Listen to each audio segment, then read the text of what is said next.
हाँ एवरीवन, अस्सलाम वालेकुम। 6th class 10th chapter MCQs देखेंगे। हाँ 50 plus MCQs, sorry 50 plus 50 to 100 plus MCQs देखेंगे हम। 50 to 100 MCQs और उसके साथ साथ टॉपिक भी समझेंगे और भी नॉर्मल अपने लैंग्वेज में समझेंगे पहले, और इसके बाद आप लोग एक बार टेक्स्ट बुक में पढ़ लेना। फिर आप ये भी एक बार देख लेना, तो आप लोगों को पूरा चैप्टर अच्छे से समझ में भी आ जाएगा और MCQs भी आ जाएंगे और कॉन्सेप्ट भी पूरे एक लाइन टू लाइन भी आपको समझ में आ जाएगा। और ज़रूर एंड तक देखना, और एंड में रहेगा MCQs। चलिए हम कॉन्सेप्ट समझेंगे। लोकल सेल्फ गवर्नमेंट का कॉन्सेप्ट। लोकल सेल्फ गवर्नमेंट का मतलब ऐसा एडमिनिस्ट्रेशन जो यूनिट जो स्टेट लेवल के नीचे काम करता है। आर्टिकल 40 के मुताबिक लोकल सेल्फ गवर्नमेंट्स का इंडियन कॉन्स्टिट्यूशन में इंक्लूड किया गया था। महात्मा गांधी के मुताबिक लोकल सेल्फ गवर्नमेंट्स का सुधार के तौर पर समझा गया। Amendment related to local government, 73rd amendment 1992। Rural areas के लिए लोकल सेल्फ गवर्नमेंट एस्टेब्लिश किया। इसके तहत पंचायत राज सिस्टम शुरू किया गया था। 73rd अमेंडमेंट 1992 रूरल एरियाज़ के लिए लोकल स्टेट गवर्नमेंट एस्टेब्लिश किया गया। इसके तहत पंचायत राज सिस्टम शुरू किया गया। 74th अमेंडमेंट 1992 अर्बन एरियाज़ के लिए लोकल सेल्फ गवर्नमेंट एस्टेब्लिश किया गया। रूरल के लिए कब? 73rd amendment 1992। अर्बन एरिया के लिए 74th अमेंडमेंट 1992। अर्बन एरिया के लिए लोकल सेल्फ गवर्नमेंट एस्टेब्लिश किया गया। इसके तहत म्यूनसिपालिटीज़ का सिस्टम शुरू किया गया। 74 के तहत अर्बन एरियाज़ में म्यूनसिपालिटी के सिस्टम शुरू किया गया। पंचायत राज एक्ट 1994 आंध्र प्रदेश।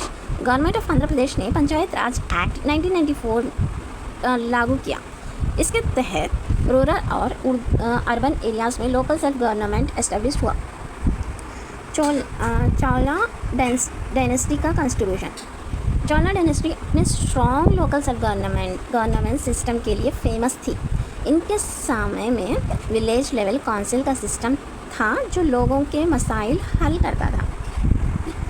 रूरल एरियाज़ में लोकल सेल्फ गवर्नमेंट का स्ट्रक्चर। पंचायत राज सिस्टम में 3 स्ट्रक्चर्स हैं: ग्राम पंचायत, मंडल प्रजा परिषद, जिला प्रजा परिषद। ग्राम पंचायत विलेज लेवल पर काम करता है। मंडल प्रजा परिषद मंडल लेवल पर काम करता है। जिला प्रजा परिषद डिस्ट्रिक्ट लेवल पर काम करता है। Village level instructions. ग्राम सभा सबसे छोटी यूनिट होती है, हर विलेज के एडल्ट मेंबर्स को शामिल करती है, पब्लिक एम्यूनिटीज़ के इश्यूज़ पर फैसला लेती है। ग्राम सभा विलेज लेवल पे इंस्ट्रक्शंस क्या है? ग्राम सभा में सबसे छोटा यूनिट होता है, हर विलेज का एडल्ट मेंबर को शामिल करती, पब्लिक एम्यूनिटीज़ के इश्यूज़ पर फैसला लेती। ग्राम पंचायत इलेक्टेड बॉडीज़ होती है, सरपंच इसका हेड होता है। पब्लिक इश्यूज जैसे रोड, वाटर, स्ट्रीट लाइट्स को सॉल्व करता है, टैक्स वसूल करता है और स्कीम्स को लागू करता है। नेक्स्ट है first implementation of panchayat Raj system. Rajasthan पहला स्टेट था जिसने 1959 में पंचायत राज को इम्प्लीमेंट किया। आंध्र प्रदेश ने भी इसी साल पंचायत राज को अपनाया। फर्स्ट को राजस्थान पहले स्टेट था, 1959 में पंचायत राज को इम्प्लीमेंट किया। फर्स्ट इम्प्लीमेंट 1959 में राजस्थान में हुआ। नेक्स्ट आंध्र प्रदेश में भी वो इस साल में हुआ था। अब यहाँ तक के MCQs देखेंगे हम। लोकल सेल्फ गवर्नमेंट किस आर्टिकल के तहत इंक्लूड किया गया था? आर्टिकल 40 के तहत इंक्लूड किया गया था। 73rd अमेंडमेंट किस से रिलेटेड है? रूरल लोकल सेल्फ गवर्नमेंट के। पंचायत राज एक्ट आंध्र प्रदेश में कब लागू हुआ था? 1994 में। राजस्थान ने पहली बार पंचायत राज सिस्टम कब इम्प्लीमेंट किया था? 1959 में। लोकल सेल्फ गवर्नमेंट का कॉन्सेप्ट किसने दिया था? महात्मा गांधी ने। विलेज लेवल पर ग्राम पंचायत के हेड कौन होते हैं? सरपंच होते हैं। अर्बन एरियाज़ के लोकल सेल्फ गवर्नमेंट के लिए कौन सा अमेंडमेंट हुई थी? 74th अमेंडमेंट हुई थी। ग्राम पंचायत का काम क्या होता है? पब्लिक एम्यूनिटीज़ के डेवलपमेंट। पंचायत राज सिस्टम किस स्टेट ने पहले इम्प्लीमेंट किया था? राजस्थान। ग्राम सभा में कौन हिस्सा लेते हैं? विलेज के सभी एडल्ट हिस्सा लेते हैं। चोला डायनेस्टी किस सिस्टम के लिए फेमस थी? स्ट्रॉन्ग लोकल सेल्फ गवर्नमेंट के। पंचायत राज सिस्टम किस स्टेट में पहली बार लागू हुआ था? राजस्थान में। पहली बार राजस्थान में कब? 1959 में। यहाँ तक 12 MCQs थोड़ा टॉपिक पे 12 MCQs निकले हैं। तो उसके बाद फिर दूसरा वही लेसन में दूसरा टॉपिक देखेंगे हम, उसके MCQs फिर उसके बाद देखेंगे हम। चलो, local self government at village level. Gram sabha और ग्राम पंचायत विलेज लेवल के लोकल सेल्फ गवर्नमेंट के दो मेजर पार्ट्स हैं। ग्राम सभा और ग्राम पंचायत विलेज लेवल के लोकल सेल्फ गवर्नमेंट के दो मेजर पार्ट हैं। ग्राम सभा को डायरेक्ट डेमोक्रेसी का एक सिंबल माना जाता है। ग्राम पंचायत को फॉर्मेशन इलेक्शंस के ज़रिए होता है। ग्राम सभा के मेंबर्स सभी विलेज के रजिस्टर्ड वोटर्स होते हैं। सरपंच ग्राम पंचायत का हेड होता है। ग्राम सभा डेफिनेशन, ये एक जनरल बॉडी होती है जो विलेज लेवल पर काम करती है। ग्राम सभा का मेंबर्स विलेज के सभी रजिस्टर्ड वोटर्स होते हैं। डायरेक्ट डेमोक्रेसी का एक एग्जाम्पल है। सरपंच ग्राम सभा को प्रेसाइड करता है। विलेज वेलफेयर के मामलात में फ़ैसला लेने का काम करता है। ग्राम सभा का काम होता है ग्राम पंचायत के कामों के रिव्यू करना। ग्राम पंचायत डेफिनेशन क्या है? ग्राम पंचायत को फॉर्मेशन इलेक्शंस के ज़रिए होते हैं। सरपंच ग्राम पंचायत का हेड होता है। इसके मेंबर्स वार्ड मेंबर्स होते हैं जो इलेक्शंस के ज़रिए चुने जाते हैं। Village development, public communities, sanitations, health का काम करता है। वोटर्स लिस्ट, हर रेसिडेंस जो 18 साल या उससे ज़्यादा का होते हैं उसका नाम वोटर लिस्ट में एनरोल करना ज़रूरी है। Booth level officer BLO booth level officer voter list को अपडेट करता है। वोटर लिस्ट में एडिशंस और डिलीशंस ज़रूरी होते हैं ताकि नए वोटर्स को ऐड किया जा सके और जो लोग नहीं रहे उनको हटा दिया जा सके। एडिशंस और डिलीशंस की ज़रूरत क्यों होती है? नए लोगों को 18 साल के होने पर उनका नाम ऐड करना, किसी वोटर्स के डेथ होने पर नाम डिलीट करना, किसी वोटर के शिफ्ट होने पर दूसरी जगह के वोटर लिस्ट में नाम ट्रांसफ़र करना।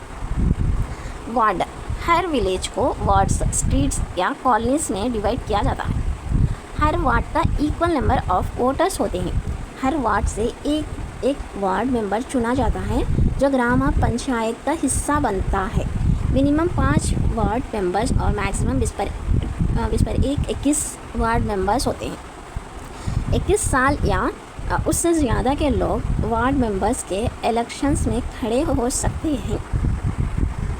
रिजर्वेशन इन ग्राम पंचायत, पहले वुमेन के लिए इलेक्शन जीतना मुश्किल होता था, इसलिए रिजर्वेशन पॉलिसी लागू किया गया। 1/3 सीट्स वुमेन के लिए रिजर्व है। आंध्र प्रदेश में वुमेन के लिए 50% रिजर्वेशन दिया गया है। SC, ST और BC के लिए भी रिजर्वेशन पॉलिसी लागू किया गया है। इससे हर सेक्शन के लोगों को रिप्रेजेंटेशन मिलता है। इलेक्शंस, पंचायत इलेक्शंस के हर 5 साल में होते हैं। हर वोटर्स 2 वोट्स देते हैं, एक वोट वार्ड मेंबर के लिए, एक वोट सरपंच के लिए। जिस कैंडिडेट को सबसे ज़्यादा वोट्स मिलते हैं वो इलेक्शन जीतता है, विन हुआ। अब यहाँ के MCQs देखेंगे हम। ग्राम सभा का हेड कौन होता है? सरपंच होता है। ग्राम सभा में कौन हिस्सा ले सकते हैं? सभी रजिस्टर्ड वोटर्स हिस्सा ले सकते हैं। ग्राम पंचायत का फॉर्मेशन किसके ज़रिए होता है? इलेक्शन के ज़रिए होता है। वोटर्स लिस्ट में एडिशंस और डिलीशंस की जिम्मेदारी कौन होता है? BLO होता है। BLO means booth level officer. हर विलेज को किस बेसिस पर वार्ड्स में डिवाइड किया जाता है? Number of voters. Ward members के इलेक्शंस में कौन हिस्सा ले सकते हैं? 21 साल के लोग हिस्सा ले सकते हैं। ग्राम पंचायत में मिनिमम कितने वार्ड मेंबर्स होते हैं? 5। ग्राम पंचायत के इलेक्शंस कितने साल में होते हैं? 5 साल में होते हैं। रिजर्वेशन के तहत ग्राम पंचायत में कितने सीट्स वुमेन के लिए रिजर्व होते हैं? 50%। रिजर्वेशन के तहत SC, ST और BC के लिए सीट्स रिजर्वेशंस किस एम से दिया गया है? इक्वल रिप्रेजेंटेशन के लिए। राजस्थान में पहली बार ग्राम पंचायत सिस्टम कब लागू किया गया था? 1959 में। बूथ लेवल ऑफिसर का काम क्या होता है? वोटर लिस्ट को अपडेट करना, डिलीट करना या ऐड करना। ग्राम सभा के डिसीजंस को कौन प्रेसिड करता है? सरपंच। ग्राम पंचायत का मेन काम क्या होता है? विलेज के वेलफेयर इश्यूज सॉल्व करना। ग्राम पंचायत ग्राम पंचायत के इलेक्शंस में वोटर को कितने वोट डालना होता है? 2। अब देखो यहाँ से सरपंच, यहाँ तक कितने हो गए अपन को MCQs? तो 27 MCQs कंप्लीट हुए हैं यहाँ तक। अब next topic, sarpanch head of gram panchayat. Sarpanch gram panchayat का हेड होता है। सरपंच की जिम्मेदारी होती है पंचायत का फैसलों को इम्प्लीमेंट करना, पंचायत के डेली फंक्शंस को देखना, पंचायत का इनकम और एक्सपेंडिचर का ध्यान रखना, विलेज के डेवलपमेंट और वेलफेयर के कामों को एग्जीक्यूट करना। उपसरपंच डिप्यूटी हेड। उपसरपंच का चुनाव इनडायरेक्ट इलेक्शंस के जरिए होता है। सरपंच और वार्ड मेंबर्स मिलकर एक वार्ड मेंबर को उपसरपंच चुनते हैं। उपसरपंच सरपंच की नॉन मौजूदगी में उसका काम करता है। Functions of gram panchayat. ग्राम पंचायत के मेजर फंक्शंस हैं water sources, roads, drainage, school buildings का कंस्ट्रक्शंस और मेंटेनेंस, लोकल टैक्स और लेवल और कलेक्शंस, गवर्नमेंट्स स्कीम्स को इम्प्लीमेंट करना, जो विलेज में एम्प्लॉयमेंट जनरेट करना, विलेज डेवलपमेंट के लिए स्कीम्स को एग्जीक्यूट करना, पब्लिक हेल्थ, सैनिटेशंस और वेलफेयर से रिलेटेड कामों को देखना। सोर्स ऑफ फंड्स फॉर ग्राम पंचायत। ग्राम पंचायत को पैसे मिलते हैं हाउसेस, मार्केट्स, प्लेसेस पर टैक्स लगाकर। ग्राम पंचायत को पैसे मिलते हैं सोर्स ऑफ फंड्स फॉर ग्राम पंचायत है। ग्राम पंचायत को पैसे मिलते कहाँ से है बोले तो हाउसेस के, मार्केट प्लेसेस पर टैक्स लगाकर, स्टेट गवर्नमेंट, जिला परिषद और मंडल परिषद से ग्रांट और लोन लेकर, लोकल लोगों से डोनेशंस लेकर। ग्राम सचिवालयम विलेज सेक्रेटरीट। ग्राम सचिवालयम सिस्टम की शुरुआत 2 अक्टूबर 2019 को हुई थी। 2 अक्टूबर 2019 को हुई थी। एक ग्राम सचिवालयम 2000 लोगों के लिए बनाया गया है। हर ग्राम सचिवालय में 11 विलेजेस सेक्रेटरीट्स फंक्शनरियस एम्प्लॉयज़ होते हैं। ग्राम सचिवालय का मेन एम गवर्नमेंट सर्विस को इफेक्टिव, ट्रांसपेरेंट और अकाउंटेबल बनाना। सर्विस डिलीवरी को ग्राम वॉलंटियर्स के थ्रू प्रोवाइड करना। हर ग्राम वॉलंटियर्स एक fixed number of house holds के लिए ज़िम्मेदार होते हैं। अब यहाँ तक हम देखें, उसके MCQs देखेंगे। अब तक ऑलरेडी 2 टॉपिक्स समझे हैं हम, उसके MCQs 27 तक हम सीख लिए हैं। अब नेक्स्ट ये टॉपिक के MCQs कितने निकलते हैं देखेंगे। ग्राम पंचायत का हेड कौन होता है? सरपंच होता है। सरपंच की जिम्मेदारी कौन सी होती है? पंचायत के फैसलों को इम्प्लीमेंट करना। उपसरपंच को कौन चुनता है? इनडायरेक्ट होता है, वो वार्ड मेंबर्स चुनते। ग्राम पंचायत के इलेक्शन कितने साल में होते हैं? 5 साल में होते हैं। ग्राम पंचायत का मेजर काम क्या होता है? पब्लिक एम्यूनिटीज़ प्रोवाइड करना। ग्राम पंचायत का फंड किस सोर्स से मिलता है? लोकल टैक्सेस और ग्रांट से मिलता है। ग्राम पंचायत के डेली फंक्शंस को कौन संभालता है? सरपंच। ग्राम पंचायत का सबसे बड़ा जिम्मेदार कौन होता है? सरपंच होता है। ग्राम सचिवालय का मेन एम क्या है? गवर्नमेंट सर्विस को इफेक्टिवली प्रोवाइड करना। ग्राम सचिवालय का सिस्टम शुरुआत कब हुई थी? 2 अक्टूबर 2019 को हुई थी। हर ग्राम सचिवालय में कितने फंक्शनरीज होते हैं? 11। ग्राम सचिवालय सिस्टम का मेन पर्पस क्या होता है? Transparent service delivery. Gram panchayat का फंड्स का एक मेजर सोर्स कौन सा है? Local taxes. ग्राम पंचायत में इलेक्शंस के दौरान हर वोटर्स कितने वोट डालते हैं? 2 वोट डालते हैं। ग्राम पंचायत का काम किस लेवल के इश्यूज़ को सॉल्व करना है? विलेज लेवल के इश्यूज़ को सॉल्व करना है। अब देखो यहाँ तक वो कंप्लीट हो चुका है। 15 हो गए हैं यहाँ, तो टोटल अपन के 42 कंप्लीट हुए हैं MCQs।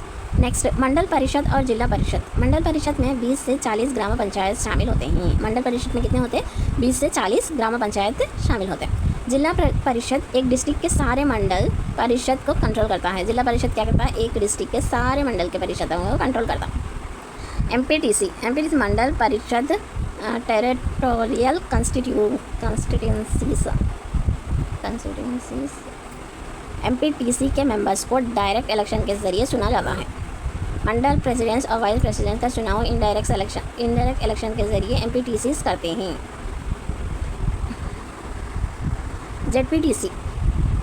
जेडपीटीसी के मेंबर्स को डायरेक्ट इलेक्शंस के ज़रिए चुना जाता है। जिला परिषद चेयरमैन और वाइस चेयरमैन का चुनाव इनडायरेक्ट इलेक्शन के ज़रिए जेडपीटीसी करते हैं।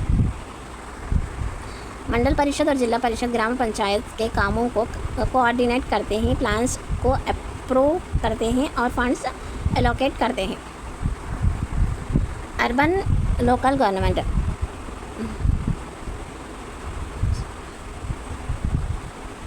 शहरी इलाके में पब्लिक एम्यूनिटीज़ का काम बहुत कॉम्प्लेक्स होता है, इसलिए अर्बन लोकल बॉडीज़ के 3 कैटेगरीज में डिवाइड किया गया है।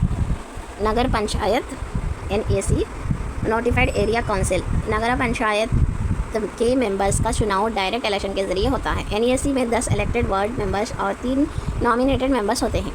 सीट्स को SC, ST, BC और वुमेन के लिए रिजर्व किया जाता है। चेयरमैन को मेंबर्स इनडायरेक्ट इलेक्शन के ज़रिए चुनते हैं। नगर पंचायत के मेंबर्स का चुनाव डायरेक्ट इलेक्शन के ज़रिए होता है। NAC में 10 इलेक्टेड वार्ड मेंबर्स और 3 नॉमिनेटेड मेंबर्स होते हैं। सीट्स को SC, ST, BC और वुमेन के लिए रिजर्व किया गया है। चेयरमैन को मेंबर इनडायरेक्ट इलेक्शन के ज़रिए चुनते हैं। म्यूनसिपल काउंसिल के मेंबर्स को डायरेक्ट इलेक्शन के ज़रिए चुना जाता है। हर म्यूनसिपल एरिया को वार्ड में डिवाइडेड किया जाता है। चेयरमैन का चुनाव इनडायरेक्ट इलेक्शन के ज़रिए होता है। काउंसिलर को हर 5 साल में चुना जाता है। म्यूनसिपल कॉर्पोरेशन के मेंबर्स को डायरेक्ट इलेक्शन के ज़रिए चुना जाता है। हर म्यूनसिपल कॉर्पोरेशन को डिविजन्स में डिवाइड किया जाता है। कॉर्पोरेशन का चुनाव डायरेक्ट इलेक्शन के ज़रिए होता है। मेयर का चुनाव इनडायरेक्ट इलेक्शन के ज़रिए होता है। मेयर के ज़रिए सारी पब्लिक एम्यूनिटीज़ को कंट्रोल किया जाता है। अब यहाँ तक के MCQs देखेंगे हम। कितने ग्राम पंचायत एक मंडल परिषद के अंडर आते हैं? 20 से 40। जिला परिषद के मेंबर का चुनाव कैसा होता है? डायरेक्ट होता है। मंडल परिषद के प्रेसिडेंट का चुनाव कैसा होता है? इनडायरेक्ट होता है। जिला परिषद का चेयरमैन का चुनाव कैसा होता है? इनडायरेक्ट होता है। नगर पंचायत का चेयरमैन का चुनाव कैसा होता है? इनडायरेक्ट होता है। नोटिफाइड एरिया काउंसिल NAC कितने पॉपुलेशन के लिए होता है? 20,000 से 40,000। म्यूनसिपल काउंसिल्स में काउंसिलर का चुनाव कितने साल के लिए होता है? 5 साल के लिए होता है। म्यूनसिपल कॉर्पोरेशन में मेयर का चुनाव कैसा होता है? Indirect elections. म्यूनसिपल कॉर्पोरेशन में मेंबर्स को क्या कहा जाता है?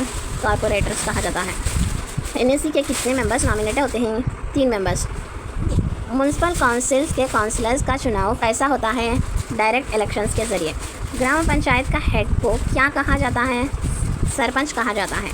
जिला परिषद के मेंबर्स का चुनाव कैसा होता है? डायरेक्ट होता है। म्यूनसिपल कॉर्पोरेशन का काम किसके अंडर होता है? मेयर के। नगर पंचायत के मेंबर्स का चुनाव कितने साल के लिए होता है? 5 साल के लिए होता है। मंडल परिषद के मेंबर्स को क्या कहा जाता है? मंडल परिषद के मेंबर्स को क्या कहा जाता है? MPTC कहा जाता है। जिला परिषद के मेंबर को क्या कहा जाता है? ZPTC कहा जाता है। म्यूनसिपल कॉर्पोरेशन का हेड कौन होता है? मेयर होता है। मंडल परिषद के प्रेसिडेंट को चुनाव कैसा होता है? इनडायरेक्ट होता है। इनडायरेक्ट इलेक्शन के ज़रिए होता है। म्यूनसिपल काउंसिल के चेयरमैन का चुनाव कैसा होता है? इनडायरेक्ट होता है। यहाँ तक हम 62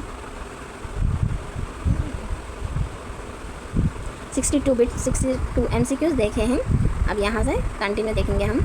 ओल्डेस्ट म्यूनसिपालिटीज़ इन आंध्र प्रदेश। आंध्र प्रदेश की सबसे पुरानी म्यूनसिपालिटी भीमिली है, जो 1861 में एस्टेब्लिश हुई है। 1861 में एस्टेब्लिश हुई है। इसने अपनी 150th एनिवर्सरी 2011 में सेलिब्रेट की थी। भीमिली इंडिया की सबसे पुरानी म्यूनसिपालिटीज़ में से एक है। अर्बन लोकल बॉडीज़ के फंक्शंस। म्यूनसिपालिटीज़ के काफ़ी ज़्यादा टास्क होते हैं जो शहरी इलाके के लिए ज़रूरी होते हैं। पानी की सप्लाई, वाटर सप्लाई, सड़कों का निर्माण, सड़कों का बनाना और मेंटेनेंस करना, स्ट्रीट लाइट्स का मेंटेनेंस, गार्बेज कचरा साफ़ करना, ड्राइनेज सिस्टम को मेंटेनेंस करना, स्कूल्स, रेशन शॉप्स, हॉस्पिटल्स को चलाना। म्यूनसिपालिटीज़ के इंटरनल स्ट्रक्चर्स। म्यूनसिपालिटीज़ में कई डिपार्टमेंट्स होते हैं, जैसे water supply department, electricity department, education department, garbage disposal department. हर डिपार्टमेंट का एक हेड ऑफिसर होता है जो अपने डिपार्टमेंट के स्टाफ को कंट्रोल करता है। काउंसलर अपने वार्ड के लोगों के साथ टच में रहता है ताकि उनकी प्रॉब्लम्स को समझ सके। म्यूनसिपालिटी में कई कम्युनिटीज़ होते हैं जो नए डेवलपमेंट वर्क्स का प्लान करते हैं और म्यूनसिपैलिटी मीटिंग्स में प्रपोजल्स रखते हैं। म्यूनसिपैलिटीज़ के डिसीजंस को ऑफिसर्स और स्टाफ इम्प्लीमेंट करता है। म्यूनसिपैलिटी के फाइनेंशियल सोर्सेस, फंड्स का सोर्स क्या है? म्यूनसिपैलिटीज़ के काम के लिए पैसे कहाँ से आते हैं? टैक्सेस के ज़रिए आते हैं, जैसे house tax, water tax, street light tax, shop tax, film ticket tax. सरकारी ग्रांट्स के ज़रिए, रोड कंस्ट्रक्शंस के प्रोजेक्ट्स के लिए, रेगुलर वर्क के लिए, गवर्नमेंट्स के फंड्स एलोकेशंस के ज़रिए, इंफ्रास्ट्रक्चर डेवलपमेंट के लिए, शहरी फैसिलिटीज़ को बेहतर बनाने के लिए। अब यहाँ तक कंप्लीट हो चुका है और उसके बाद MCQs देखेंगे इसके। आंध्र प्रदेश की सबसे पुरानी म्यूनसिपैलिटी कौन सी है? भीमिली है। भीमिली म्यूनसिपैलिटी किस साल में एस्टेब्लिश हुई थी? 1861 में। भीमिली ने अपनी 150th एनिवर्सरी कब सेलिब्रेट की थी? 2011 में। म्यूनसिपैलिटीज़ को कौन से काम करना पड़ता है? ऊपर वाले सभी, मतलब पानी सप्लाई करना, गार्बेज डिस्पोज करना, सड़कों को तैयार करना और ऊपर वाले सभी, मतलब 3D। म्यूनसिपैलिटीज़ में काउंसिलर्स का रोल क्या होता है? लोगों की प्रॉब्लम्स को समझना, नए डेवलपमेंट को प्लान तय करना और म्यूनसिपैलिटीज़ मीटिंग में प्रपोजल रखना। म्यूनसिपैलिटीज़ के अंडर कौन सा डिपार्टमेंट काम करता है? Water supply department, electricity department, garbage disposal department. Municipalities के फंड्स का मेन सोर्स क्या है? हाउस टैक्स है, स्ट्रीट लाइट टैक्स है, वाटर टैक्स है, सभी। म्यूनसिपैलिटी के लिए गवर्नमेंट से फंड किस फॉर्म में मिलता है? ग्रांट्स के ज़रिए मिलता है। म्यूनसिपैलिटी के नए डेवलपमेंट्स वर्क का प्लान कौन करता है? कम्युनिटी करता है। म्यूनसिपैलिटी ने काउंसलर का चुनाव कितने साल के लिए होता है? 5 साल के लिए होता है। म्यूनसिपैलिटी के नए डेवलपमेंट के लिए प्रपोजल कौन रखता है? कमेटी रखती है। म्यूनसिपैलिटीज़ का फंड किससे मिलता है? स्टेट और सेंट्रल गवर्नमेंट से, दोनों से मिलता है। भीमिली किस डिस्ट्रिक्ट में लोकेटेड है? विशाखापट्टनम में लोकेटेड है। म्यूनसिपैलिटी के मेयर का चुनाव कैसा होता है? इनडायरेक्ट इलेक्शंस के ज़रिए होता है। म्यूनसिपैलिटी के काउंसलर को कैसा चुना जाता है? डायरेक्ट इलेक्शंस के ज़रिए चुना जाता है। म्यूनसिपल कॉरपोरेशंस का हेड कौन होता है? मेयर होता है। म्यूनसिपैलिटी के कौन से काम के लिए फ़ंड दिया जाता है? सड़कों के लिए, ड्राइनेज के लिए, पानी सप्लाई करने के लिए। म्यूनसिपल कॉरपोरेशन के अंडर जो इलेक्टेड मेंबर्स होते हैं उनके क्या कहा जाता है? कॉरपोरेटर कहा जाता है। म्यूनसिपैलिटीज़ में इलेक्ट्रिसिटी का काम कौन देखता है? इलेक्ट्रिसिटी डिपार्टमेंट देखता है। म्यूनसिपैलिटीज़ के नए काम का फैसला कौन करता है? इस क्वेश्चन का आंसर आप मेरे को ज़रूर कमेंट में बताइएगा। लोकल सेल्फ गवर्नमेंट की रूरल एरियाज, सरपंच। ग्राम पंचायत के हेड को क्या कहा जाता है? सरपंच कहा जाता है। ग्राम पंचायत के डे टू डे काम का कौन देखता है? सरपंच देखते हैं। ग्राम पंचायत के इलेक्शंस कितने साल के बाद होते हैं? 5 साल के बाद होते हैं। ग्राम पंचायत के अंडर कितने मिनिमम वार्ड मेंबर्स होते हैं? 5। ग्राम पंचायत में वार्ड मेंबर्स का चुनाव कैसा होता है? डायरेक्ट इलेक्शंस के ज़रिए होता है। ग्राम पंचायत के फाइनेंशियल सोर्स क्या होता है? लोकल टैक्सेस, सरकारी ग्रांट्स, डोनेशंस। ग्राम पंचायत में सरपंच के चुनाव कैसा होता है? डायरेक्ट इलेक्शंस के ज़रिए होता है। ग्राम पंचायत के उप सरपंच कैसे चुना जाता है? इनडायरेक्ट इलेक्शन से। ग्राम सभा में कौन शामिल होता है? विलेज के सभी वोटर्स। ग्राम पंचायत का मेन पर्पस क्या होता है? ग्राम के विकास और सेवाओं के लिए। ग्राम पंचायत का इनकम सोर्स कौन सा नहीं है? ग्राम पंचायत का इनकम सोर्स कौन सा नहीं है? House tax, professional tax, income tax नहीं है। ग्राम पंचायत में कितने % सीट्स महिलाओं के लिए रिजर्व होते हैं? 50% वुमेंस के लिए। राजस्थान में पहली बार पंचायत राज सिस्टम कब लागू हुआ था? 1959 में। पंचायत राज सिस्टम के लिए जो मेन एक्ट बना था वो कब पास हुआ था? 1992 में। पंचायत राज सिस्टम कितने लेवल्स पर काम करता है? 3 लेवल पर काम करता है। अब मंडल परिषद एंड जिला परिषद के बारे में देखेंगे। मंडल परिषद के मेंबर्स को क्या कहा जाता है? MPTC कहा जाता है। जिला परिषद के लिए क्या कहा जाता है? ZPTC कहा जाता है। मंडल परिषद में मेंबर्स का चुनाव कैसा होता है? डायरेक्ट इलेक्शंस के ज़रिए होता है। जिला परिषद के चेयरमैन का चुनाव कैसा होता है? इनडायरेक्ट इलेक्शंस के ज़रिए होता है। जिला परिषद के फंक्शंस कौन से हैं? Education, health service, agriculture development सभी है। अब local self government and urban areas. Municipal corporation के हेड को क्या कहा जाता है? मेयर कहा जाता है। नगर पंचायत के हेड को क्या कहा जाता है? चेयरमैन कहा जाता है। म्यूनसिपल काउंसिल के हेड को क्या कहा जाता है? चेयरमैन। म्यूनसिपालिटी का काउंसलर का चुनाव कैसा होता है? डायरेक्ट इलेक्शंस के ज़रिए होता है। म्यूनसिपल कॉरपोरेशन के नए डेवलपमेंट के लिए पैसे कहाँ से आते हैं? लोकल टैक्स से, गवर्नमेंट से और लोन से। म्यूनसिपालिटीज़ के अंडर कौन से टैक्स नहीं आते? जीएसटी नहीं आता। प्रॉपर्टी टैक्स आता, प्रोफेशनल टैक्स आता और एंटरटेनमेंट टैक्स आता, लेकिन जीएसटी टैक्स नहीं आता। म्यूनसिपालिटी के इलेक्टेड मेंबर्स को क्या कहा जाता है? काउंसिलर कहा जाता है। म्यूनसिपल कॉरपोरेशन के इलेक्टेड मेंबर्स को क्या कहा जाता है? कॉरपोरेटर कहा जाता है। म्यूनसिपालिटी को काउंसिलर कहा जाता है, म्यूनसिपल कॉरपोरेशन को कॉरपोरेटर कहा जाता है। म्यूनसिपल कॉरपोरेशन का मेयर कितने साल के लिए चुना जाता है? 5 साल के लिए चुना जाता है। म्यूनसिपालिटीज़ के फंड्स का टैक्स सोर्स क्या होता है? प्रॉपर्टी टैक्स होता है, प्रोफेशनल टैक्स होता है, फिल्म टिकट टैक्स होता है और सभी होता है यहाँ पे। म्यूनसिपालिटीज़ के कौन से काम के लिए पैसे दिया जाता है? सड़कों को तामीर करने के लिए, ड्राइनेज को सही करने के लिए और स्कूलों के तामीर के लिए, सभी के लिए दिया जाता है। भीमिली म्यूनसिपालिटी किस डिस्ट्रिक्ट में लोकेटेड है? विशाखापट्टनम में लोकेटेड है। ग्राम सभा किस प्रकार के प्रतिनिधि की निशानी है? डायरेक्ट डेमोक्रेसी की निशानी है। ग्राम पंचायत के सबसे बड़ा कौन होता है? सरपंच होता है।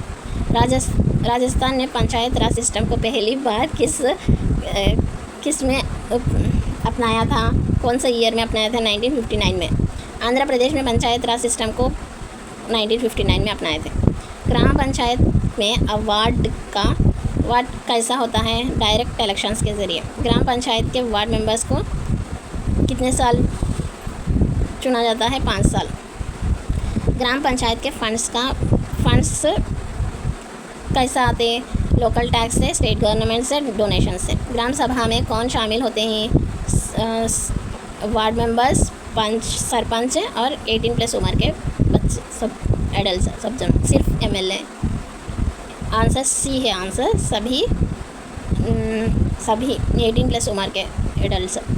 पंचायत राज के किस स्तर पर जिला परिषद होती है? जिला स्तर पर। ग्राम पंचायत में सरपंच के अलावा दूसरे कौन होते हैं? उप सरपंच भी होते हैं। उप सरपंच को इनडायरेक्ट से सेलेक्ट करते हैं। मंडल परिषद के हेड को क्या कहा जाता है? चेयरमैन कहा जाता है। जिला परिषद के हेड को क्या कहा जाता है? चेयरमैन कहा जाता है। जिला परिषद के हेड को क्या कहा जाता है? चेयरमैन कहा जाता है। मंडल परिषद के मेंबर्स का चुनाव कैसा होता है? डायरेक्ट होता है। जिला परिषद के चेयरमैन का चुनाव कैसा होता है? इनडायरेक्ट होता है। मंडल परिषद के मेंबर्स का चुनाव डायरेक्ट होता है। जिला परिषद के चेयरमैन का चुनाव इनडायरेक्ट होता है। जिला परिषद का मेन फंक्शन क्या होता है?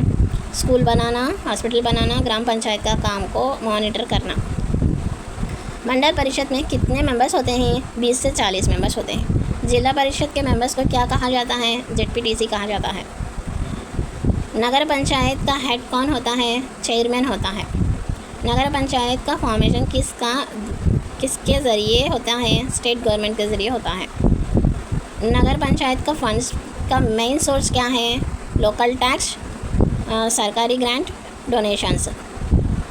नगर पंचायत के इलेक्शंस कितने साल के लिए होते हैं? 5 साल के लिए। म्यूनसिपल काउंसिल्स के इलेक्टेड मेंबर्स को क्या कहा जाता है? काउंसिलर कहा जाता है। म्यूनसिपल कॉरपोरेशन के हेड को क्या कहा जाता है? मेयर कहा जाता है। म्यूनसिपल कॉरपोरेशन के मेयर का चुनाव कैसा होता है? इनडायरेक्ट इलेक्शंस के ज़रिए होता है। म्यूनसिपल कॉरपोरेशंस में इलेक्टेड मेंबर्स को क्या कहा जाता है? कॉरपोरेटर कहा जाता है। म्यूनसिपल कॉरपोरेशंस के फंड का मेन सोर्स क्या होता है?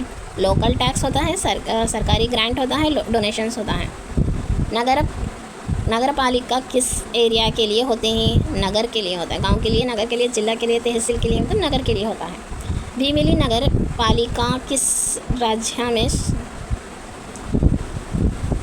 भीमिली कौन सा डिस्ट्रिक्ट में, कौन सा स्टेट में है? मतलब आंध्र प्रदेश में है। डिस्ट्रिक्ट कौन सा है? विशाखापट्टनम। नगर पालिका के इलेक्टेड मेंबर्स कितने साल के लिए चुना जाता है? 5 साल के लिए। म्यूनसिपल कॉरपोरेशन के मेयर का फंक्शंस कौन सा है? बजट को पास करना, रोड्स का मेंटेनेंस करना, स्कूल चलाना, सभी। म्यूनसिपल कॉरपोरेशन के फंड्स का सोर्स कौन सा नहीं है? House tax, entertainment tax, income tax, professional tax. Income tax नहीं है। यहाँ तक 100+ MCQs हो गए हैं और डिटेल्स में डिटेल में नोट्स भी आ गया है, इंपॉर्टेंट पॉइंट्स पूरे कवर हो चुके हैं। अगर आप लोगों को कुछ इंपॉर्टेंट पॉइंट मिस हो गया बोल के आप समझे तो मेरे को ज़रूर कमेंट में बताइएगा कि मेरे को भी समझ में आ जाएगा ये पॉइंट मिस हो गया है। और thanks for watching, all the best, thank you.